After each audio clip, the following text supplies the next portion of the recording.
Hey everybody, Jason Burmis here for wearechange.org, and the mainstream media is hyping this op-ed from a quote-unquote anonymous source, and I'm here to throw my hat into the mix and put dollars to donuts that I really do believe that the main anonymous source, because I know there's people out there calling it a consortium, and I don't think that's wrong.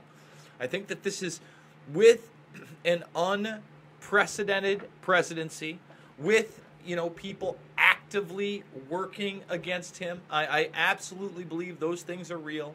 This Mueller probe is absolute nonsense. I believe Seymour Hersh's assertion that this is a John Brennan operation. People like James Clapper, they could all have a hand in this. Maybe even a John Kelly. I don't really trust John Kelly. But my bet is that this is Mad Dog Mattis. Now, why do I think that it's Mad Dog Mattis? Well, there are a lot of things going on with James Mattis right now, including the fact he's about to be replaced. Okay? The White House, this is CNBC, and I believe this is either today or, this is today.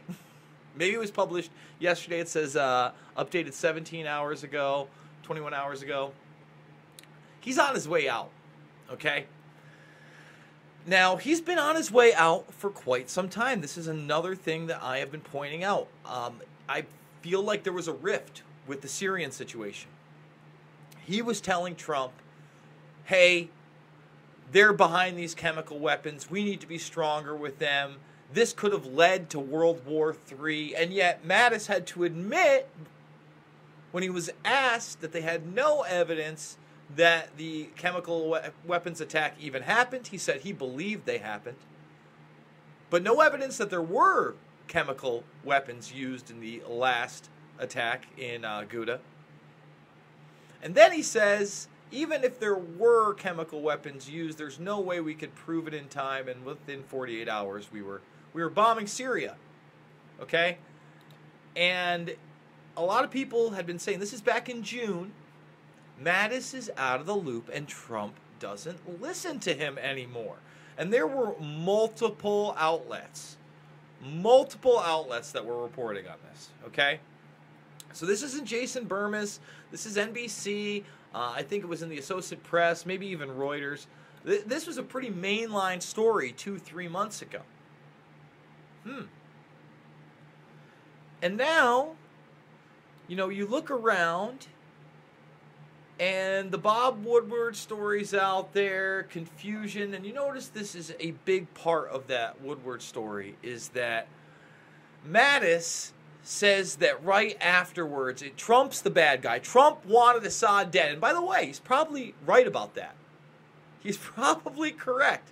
You guys all lied to him and said that he had chemically attacked children. You said you had the evidence. You had the intel. You knew it was him. Okay?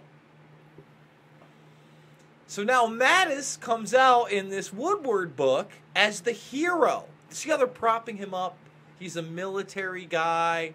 He's had enough of Trump. John McCain dying and the disrespect that Donald Trump gave that man was the final straw. That's why he decided to go ahead with the op-ed after all.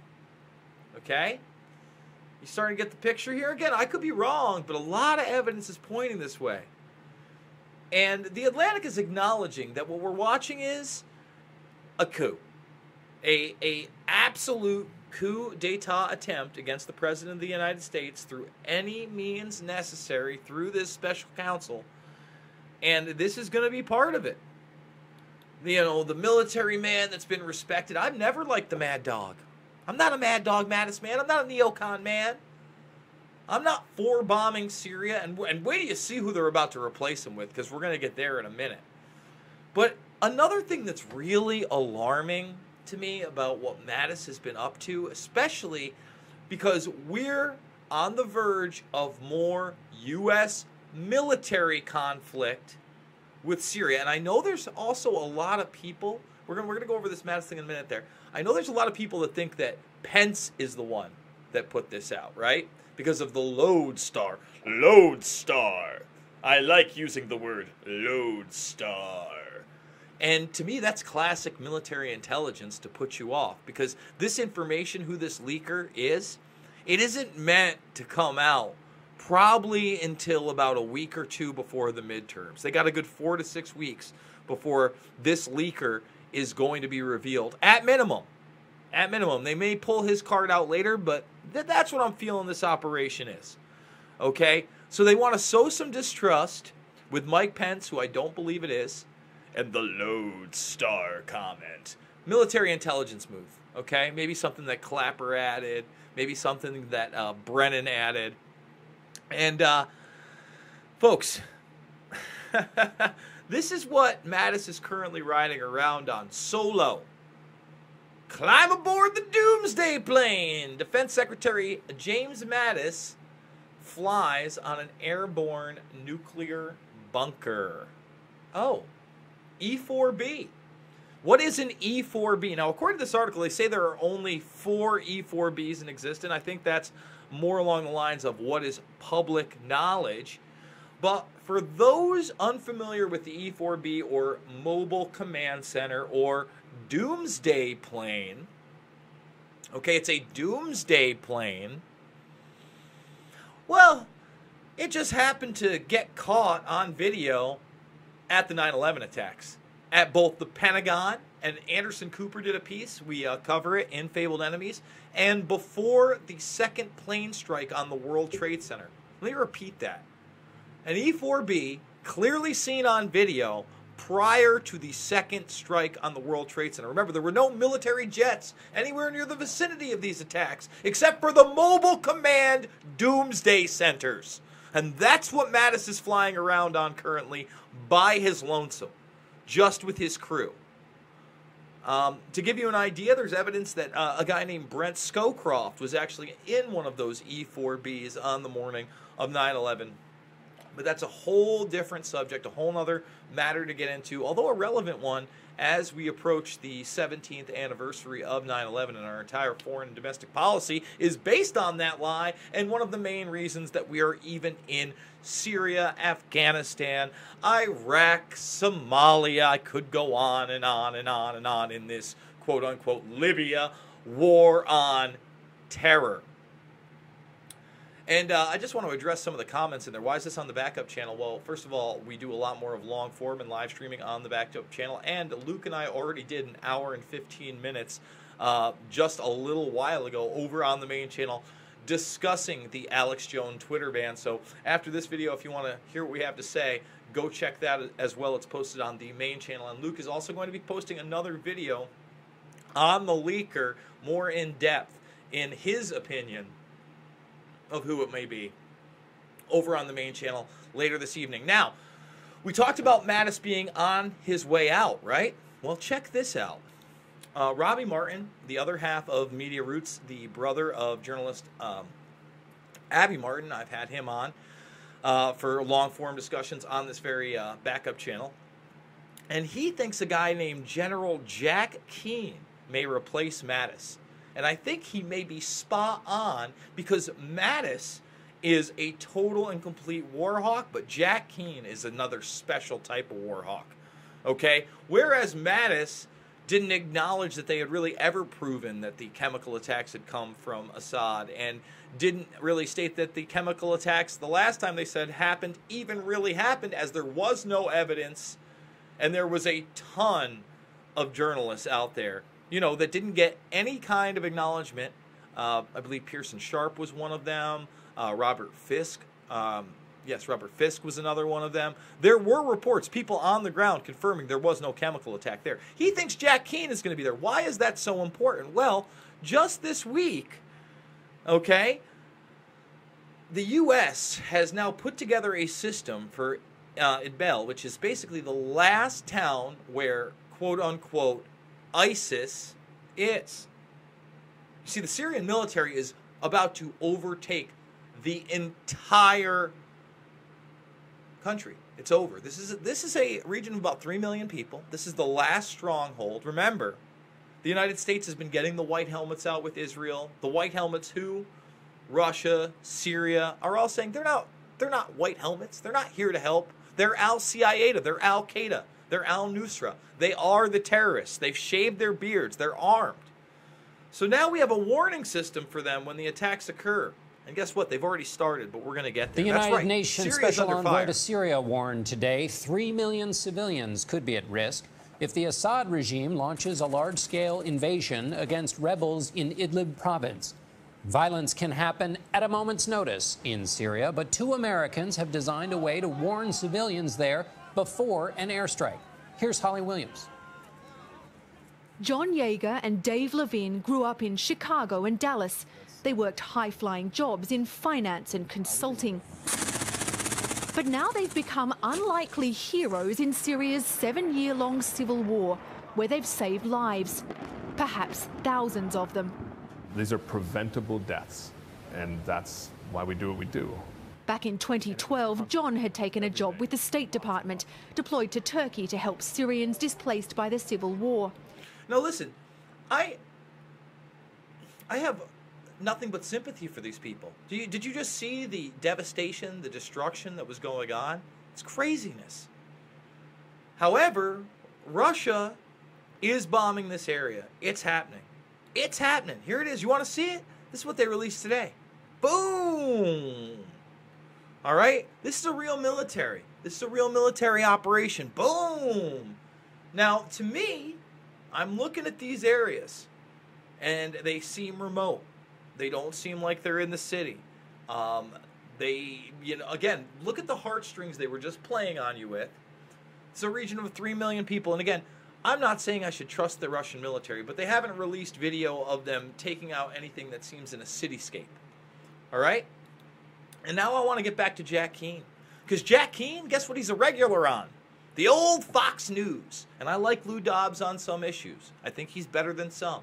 He's done some great work in the past. I included him a lot, news report-wise, in my film, Invisible Empire, A New World Order Defined.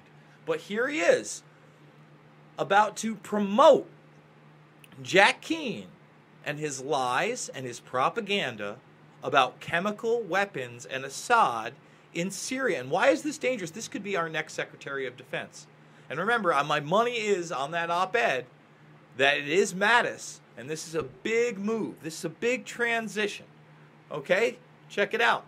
That the United States would retaliate. He wasn't specific in what manner.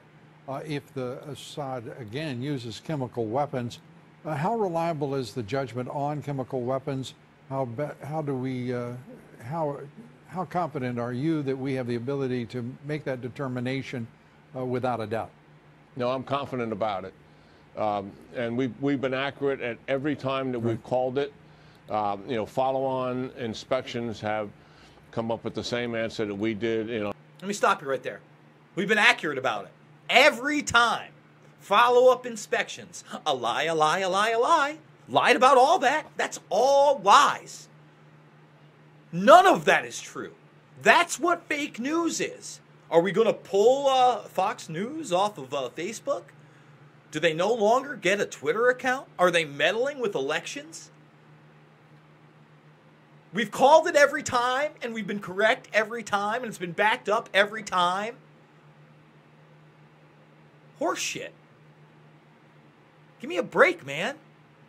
Our preliminary analysis. So, any airplane that takes off in Syria, we have full visibility of the thing running down the runway, much less where it goes and what it does. We have absolute visibility of all of that.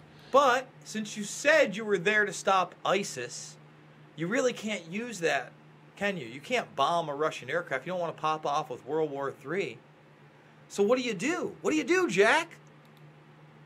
Oh, I'll tell you what you do. You get Nikki Haley up in front of the United Nations panel and start sprouting her lies, her propaganda about Assad and chemical weapons. You see, again, she's, she can see into the future. She's got a crystal ball. If there is a chemical attack, and believe me, they're telling you there's going to be a chemical attack. Oh, wow, Mr. Command Center rides around in his E-4B. Mr. Secretary of Defense. Really weird. Let's see what she has to say. James Bays from Al Jazeera. Can I ask you about Idlib, Ambassador? You've called for a meeting on Friday. You've already put out strong words in a tweet. The president has put out strong words in a tweet too, and they've been dismissed by Moscow and Damascus. We're obviously going to get words of condemnation on Friday, but what more than words? What action can you do? What action? And going back to that book, staying on the subject of Syria, the book claims that President Trump ordered Assad to be assassinated, and then General Mattis refused to carry out those orders. And there it is, right there again, being reiterated. We're going to go back to what I said before. Remember, the Woodward book, the op-ed. Mattis has been out for months. They're looking for his replacement. Okay? See where this is going? Do we get it? And now Mattis is coming across as the hero, the sensible one, not to assassinate Assad. It's so bizarre. It's so bizarre. From your knowledge of the situation, is there truth in that? Thank you. I will tell you, Idlib is serious. You know, let's just acknowledge the elephant in the room, and that is the fact that there are rumblings. Yes, Russia's making accusations about opponents, white helmets, everything else. Assad is doing the same thing. That is the exact formula they always follow before a chemical weapons attack that Assad does on his own people. What you are seeing is the president saying to Iran, Russia, and Assad, don't go there. We're not going to accept it. It's not okay. What you're saying from us, and the fact that the Security Council wants to talk about it, is do not let a chemical weapons attack happen on the people of Idlib. The people of Syria have been through too much. This is a tragic situation. And if they want to continue to go the route of taking over Syria, they can do that. But they cannot do it with chemical weapons. They can't. So let's stop it here. This is how ridiculous this is. Assad has been dominating the Syrian conflict as soon as Russia got involved and said, hey, we can get rid of ISIS real quick. We can get rid of those guys that have red beards, have AK-47s, and are driving around in Chevy trucks real quick. And then they start taking back the bigger cities. And then all of a sudden, for some reason, Assad, who's very westernized, very secular, speaks English, has denied every single chemical attack, and there's been no evidence he's carried any chemical attacks out, despite what you just heard from our possible new Secretary of Defense. And now she's telling him, because again, we went into Syria to stop ISIS, but that's not what we're really in Syria for, okay? And we're going to get to that also, because that's another unnamed source within the administration. I believe it was a Washington Post article. No, that's not what we're there for. We're there to create quagmires until we get what we want. And what have we always wanted there? Regime change. We don't like Syria being part of the BRICS nations. We don't like their allies. We don't like their anti-United States. I mean, they don't like us. And there's a lot of reason they don't like us. Look at what we do in the Middle East. And I can't even say that I or you watching are a part of that. But think of the havoc we have wreaked on that nation since at least 2012 covertly, and how much worse it's gotten. And now Nikki Haley is saying, oh, they can take their land back as long as they don't do it with chemical weapons. But once the chemical weapons are off, we know it was Assad. That's what she's saying.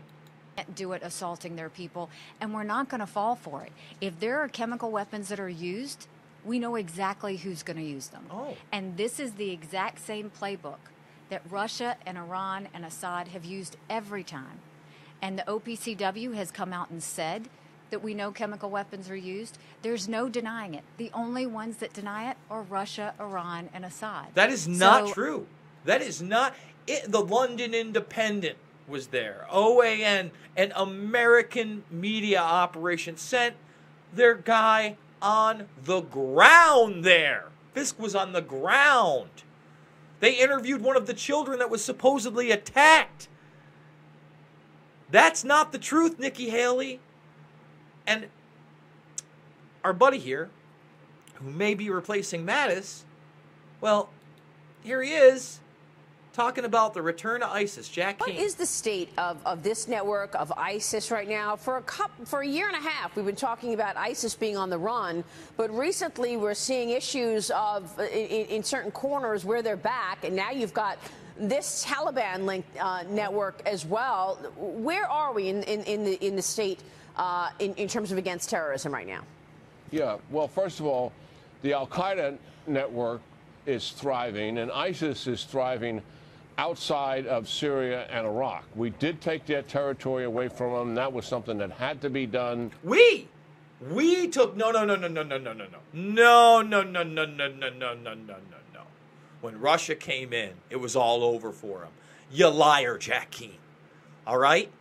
And Al-Qaeda has been empowered because you've empowered them. The Obama administration admittedly empowered them.